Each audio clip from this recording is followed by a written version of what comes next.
കാരണം പ്രിയമുള്ളവരെ എല്ലാവർക്കും ഒരിക്കൽ കൂടി എൻ മീഡിയയിലേക്ക് ഹാർദമായ സ്വാഗതം. നമ്മൾ ഈ ഹേമ കമ്മിറ്റി റിപ്പോർട്ട് ഇങ്ങനെ പുകമറ സൃഷ്ടിച്ചുകൊണ്ടിരിക്കുന്ന ഒരവസരത്തിൽ എനിക്ക് സിനിമാ രംഗത്തെ പറ്റി പറയാനുള്ളത്, നമ്മൾ കുറച്ച് പ്രിവിലേജുകൾ സിനിമാക്കാർക്ക് അനുവദിച്ചു കൊടുത്തിട്ടുണ്ട് എന്ന് തന്നെയാണ്. നമുക്കറിയാം ആ ഫീൽഡിൻ്റെ ഒരു ബാക്ക്ഗ്രൗണ്ട്, അല്ലെങ്കിൽ അവർ നല്ലതുപോലെ മദ്യം ഉപയോഗിക്കുന്ന ആൾക്കാരാണ്, ചിലപ്പോഴൊക്കെ മയക്കുമരുന്ന് ഉപയോഗിക്കുന്ന ആൾക്കാരാണ്. അങ്ങനെ ഒരുപാട് അതിലൊന്ന് രണ്ട് നടന്മാരെയൊക്കെ ഈ കേസുകളെ പ്രതി ചേർക്കപ്പെട്ടിട്ടുണ്ട്. അങ്ങനെ ഒരുപാട് കാര്യങ്ങൾ അറിയാം. പക്ഷേ നമ്മൾ ആ ഫീൽഡിന് ഇതൊക്കെ അംഗീകരിച്ചു കൊടുത്തിട്ടുണ്ട്.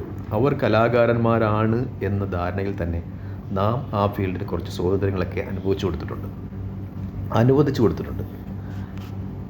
അതുപോലെ തന്നെ ഞാൻ ഈ അടുത്ത കാലത്ത് മലയാളത്തിലെ പ്രശസ്തനായ ഒരു യുവ നടൻ്റെ ഒരു ഓൺലൈൻ മീഡിയയിൽ അദ്ദേഹത്തെ ഇൻ്റർവ്യൂ ചെയ്യുന്നത് കാണുന്നതിനിടെ ആ അവതാരിക അയാളോട് ചോദിക്കുകയാണ്, ചേട്ടൻ എപ്പോഴാണ് വിഷമം ഉണ്ടാകുക, ഏത് സന്ദർഭത്തിലാണ് വിഷമം ഉണ്ടാകുന്നത്? അപ്പോൾ അയാൾ പറയുന്നൊരു മറുപടി ഉണ്ട്, വെടിവെക്കാൻ പോകുമ്പോൾ തോക്കിൽ ഉണ്ടയില്ല എന്നറിയുമ്പോഴാണ് വിഷമം ഉണ്ടാകുന്നത്. അത് വളരെ വലിയൊരു ഗ്രീൻ ജോക്കാണ്, വലിയ ഒരു സെക്സ്വൽ ചുവയുള്ള കമൻ്റാണ്. അവതാരികയും ചിരിക്കുന്നു, അവിടെ ഇരിക്കുന്ന ആൾക്കാരും ചിരിക്കുന്നു, ഈ യുവ നടനും ചിരിക്കുന്നു. അപ്പോൾ ഇവർക്ക് എന്തും പറയാം, ഏതും പറയാം, എന്തും ചെയ്യാം എന്ന ഒരു പ്രിവിലേജ്, ഒരു അധികാരം നമ്മൾ കൊടുത്തിട്ടുണ്ട് എന്നതാണ് ഏറ്റവും വലിയ കാര്യം.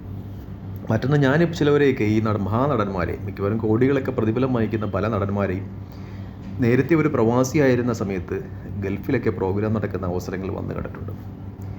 അപ്പോൾ ഈ സിനിമാക്കാരോടൊരു കടുത്ത ആരാധന തന്നെയുണ്ട് നമ്മുടെ മലയാളികൾക്ക്. മിക്കപ്പോഴും അതിപ്പോൾ ഗൾഫിലായാലും നാട്ടിലായാലും അങ്ങനെ തന്നെയാണ്.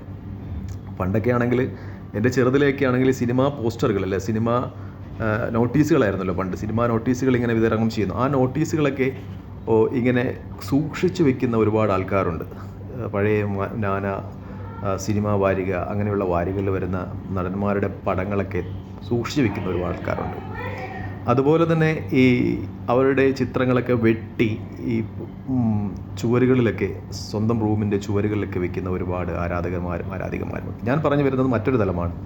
ഈ ഗൾഫിലൊക്കെ വരുമ്പോൾ കോടികൾ പ്രതിഫലം വാങ്ങിക്കുന്ന ഈ മഹാനടന്മാരൊക്കെ ആ ഗൾഫിൽ വളരെ ചെറിയ തുച്ഛമായ പ്രതിഫലം വാങ്ങിച്ച് ജോലി ചെയ്യുന്ന ആൾക്കാരോടൊക്കെ ഗിഫ്റ്റിന് അങ്ങോട്ട് തന്നെ ആവശ്യപ്പെടാറുണ്ട്. എന്നെ വന്ന് പരിചയപ്പെടുമ്പോഴൊക്കെ, ഇപ്പോൾ എവിടെയെങ്കിലും വെച്ച് സൂപ്പർ മാർക്കറ്റിലോ അല്ലെങ്കിൽ എവിടെയെങ്കിലും വെച്ച് പരിചയപ്പെടുമ്പോൾ കാണുമ്പോൾ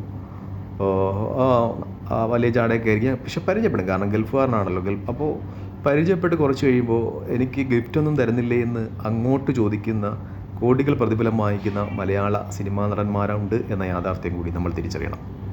അപ്പോൾ അവർക്ക് എന്തൊക്കെയോ അധികാരങ്ങളും അവകാശങ്ങളും ഉണ്ട് എന്ന പേരിലാണ് നമ്മൾ പലപ്പോഴും പെരുമാറുന്നത്. അതുതന്നെയാണ് ഈ ഹേമ കമ്മിറ്റി റിപ്പോർട്ടിലൊക്കെ പുറത്തു വരുന്ന പീഡനങ്ങളുടെയും ഒരു ബാക്കി പത്രം എന്ന് പറയുന്നത്. അവർക്ക് കുറച്ചൊക്കെ അനുവദിച്ചു കൊടുത്തിട്ടുണ്ട്. അവരിങ്ങനെയൊക്കെയാണ് എങ്കിലും നമ്മൾ അവരെ അക്സെപ്റ്റ് ചെയ്യും എന്ന രീതിയിൽ ആണ് നമ്മുടെ പെരുമാറ്റം ഒക്കെ. നമ്മളൊന്ന് ബഹിഷ്കരിച്ച് നോക്കൂ, ഇവരെയൊന്നും മൈൻഡ് ചെയ്യാതെ നോക്കൂ. മിക്കപ്പോഴും നമ്മളെ പുറത്ത് വെച്ചിട്ട് ഏതെങ്കിലും നടന്മാരെയോ ഒക്കെ, മിക്കുള്ള ആൾക്കാരും സാധാരണക്കാരാണ്, വളരെ കൂളായിട്ട് ഇടപെടുന്ന ആൾക്കാരാണ്. ചില നടന്മാരെയൊക്കെ നമ്മൾ ഈ ആരാധന മൂത്ത ആൾക്കാരുണ്ടല്ലോ, അവർ ചെന്ന് തൊട്ടാലോ ഒന്ന് പിടിച്ചാലോ ഒക്കെ വളരെ റഫായിട്ട് പെരുമാറുന്നത് ഞാൻ കണ്ടിട്ടുണ്ട്. അങ്ങോട്ട് മാറി നിൽക്കും, ഇങ്ങോട്ട് മാറി നിൽക്കൂ എന്നൊക്കെ പറഞ്ഞിട്ട് വളരെ റഫായിട്ട് പെരുമാറുന്ന ഒരുപാട് നടന്മാരെ ഞാൻ കണ്ടിട്ടുണ്ട്.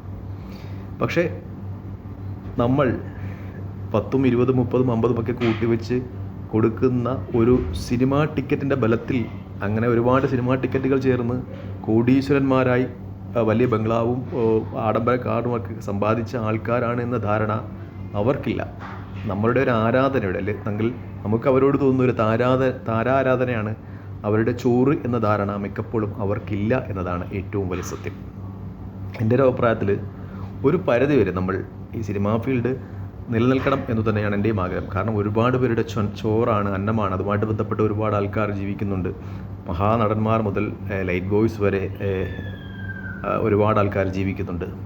അതുമായിട്ട് ബന്ധപ്പെട്ട് തന്നെയാണ് കേരളത്തിന് ഒരുപാട് ടാക്സുകളും കിട്ടുന്നുണ്ട്. പക്ഷേ ചെറിയ ഒരു ലിമിറ്റ്, ഒരു ഗ്യാപ്പ് നമ്മൾ ഇവർക്ക് കൊടുക്കണം. മീൻസ് നമ്മൾക്ക് അത്രയൊന്നും ഇമ്പോർട്ടൻ്റ് അല്ല, നിങ്ങളോട് നമുക്ക് വലിയ ആരാധനയൊന്നും ഇല്ല എന്നൊരു ധാരണ സാധാരണ പൊതുജനം ഈ സിനിമാ നടന്മാർക്ക് പകർന്നു കൊടുക്കുന്ന അന്ന് തുടങ്ങും ഇവർക്ക് നമ്മളോടുള്ള ഒരു പുച്ഛവും അവഹേളനയും മാറുന്നത് എന്ന് എനിക്ക് തോന്നുന്നു. കാരണം അത്രത്തോളം അഹങ്കാരികളാണ് ചില നടന്മാരൊക്കെ. എല്ലാവരെയും എന്ന് പറയുന്നില്ല, ചില ആൾക്കാരൊക്കെ നമ്മൾ മിക്കപ്പോഴും ഈ അടുത്ത കാലത്തായിട്ട് ഞാൻ നമ്മുടെ സന്തോഷ് പണ്ഡിറ്റിൻ്റെ ഒരു അഭിമുഖം കാണാനിടയായി. നമ്മൾ അയാളെ വിഡ്ഢിയും മണ്ടനും എന്നുമൊക്കെ പറഞ്ഞ് കളിയാക്കുമെങ്കിലും അയാൾ നടത്തിയൊരു വിലയിരുത്തൽ വളരെ വലുതാണ്. കാരണം അയാൾ എന്തുകൊണ്ടാണ് സിനിമാ ഫീൽഡ് തിരഞ്ഞെടുക്കാൻ കാരണം എന്ന് ചോദിച്ചപ്പോൾ അയാൾ പറഞ്ഞു പ്രശസ്തിയാണ് കാരണം നമ്മുടെ ചന്ദ്രനിൽ നമ്മൾ ബഹിരാകാശ യാത്ര നടത്തിയ കൽപ്പന ചൗള എത്ര പേർക്കറിയാം, എത്ര പേര് അവരുടെ പേര് ഫ്ലക്സ് വയ്ക്കും, നമ്മൾ ISROയിൽ എത്ര ശാസ്ത്രജ്ഞന്മാരുടെ പേരിൽ ഫ്ലക്സ് വയ്ക്കും,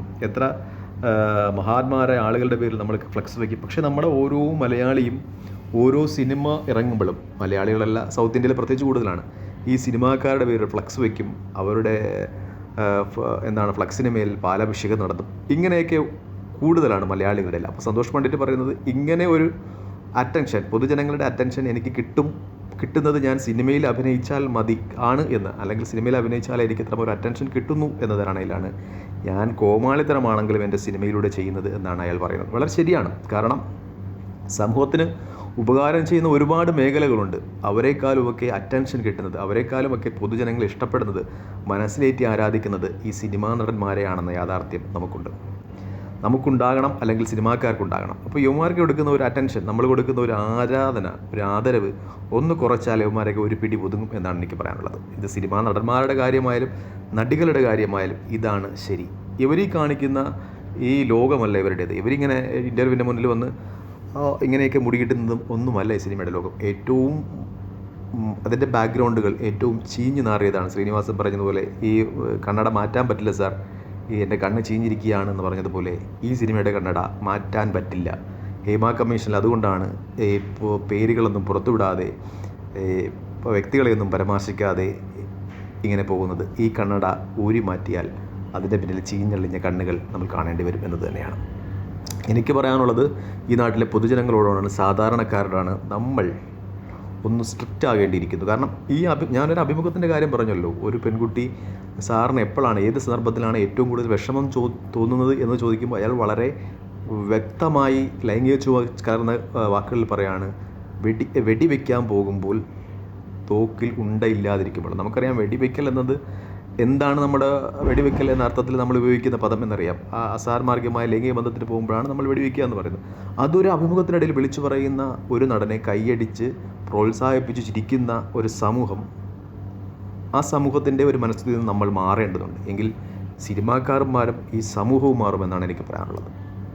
ഇത്തരം ഒരു സന്ദർഭത്തിലൂടെ മലയാള സിനിമ കടന്നു പോകുമ്പോൾ മലയാള സിനിമയെ നമ്മൾ അവഹേളിക്കുകയില്ല, മറിച്ച് ചില മാറ്റങ്ങൾ മലയാള സിനിമയിലും സമൂഹത്തിനും വരുവാൻ നമുക്ക് ശക്തമായൊരു താക്കീത് ഈ രംഗത്ത് പ്രവർത്തിക്കുന്ന ആൾക്കാർക്ക് കൊടുക്കേണ്ടതുണ്ട് എന്നാണ് എൻ്റെ വിശ്വാസം. മിക്കപ്പോഴും ഞാനൊരു സ്റ്റേജ് പ്രോഗ്രാമിൽ തന്നെ കണ്ടു, മലയാളത്തിലെ പ്രശസ്തനായ ഒരു നടൻ സ്റ്റേജ് പ്രോഗ്രാം നടത്തിക്കൊണ്ടിരിക്കുമ്പോൾ വേറൊരു നടൻ്റെ കൈയുമായി പിടിച്ച് ചേർത്ത് വെച്ച് ലൈംഗിക ചുവയുള്ള ഒരു ആംഗ്യം കാണിക്കുകയാണ്.